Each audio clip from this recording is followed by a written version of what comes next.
Hi guys, in this video I'll show you how to buy XRP Ripple on Phantom wallet. So make sure to follow the step-by-step process and you will be able to do it. So the first step is just open the Phantom wallet into your iPhone or an Android phone, and once you open the application Phantom wallet you will be seeing this kind of interface like the home section of your Phantom app, and from here you can read the multiple options like receive, send, swap or buy. So you can just click on receive the first one, and once you click on receive just make sure to copy the address of Ethereum.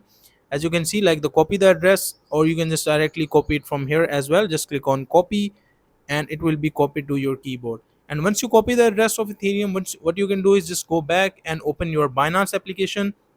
And once you're into the Binance, just go to the, as you can see, like the home section, markets, trade and futures and assets. So just go to your assets option, and once you are into the assets, what you can do is just go to the funding, and into the funding just click on withdraw or transfer. Just click on withdraw, and once you click on withdraw you can just select the currency. You can just search the coin XRP, and once you select the coin XRP just click on send via crypto network. And once you click on send via crypto network, as you can see they are asking you to paste the address and select the network as well.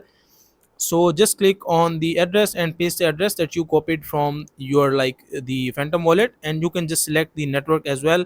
As you can see, like here is our network Ethereum, and once you select the network you can enter the amount of XRP you want to buy. Like minimum is 2.1, so let's say you want to enter 15, and once you enter the 15, which is equal to like 35 US dollars, and once you select the amount you can just click on withdraw, and after that you will be able to buy XRP Ripple directly into your Phantom wallet. So that is a simple and easy process of how you can buy XRP Ripple into Phantom wallet.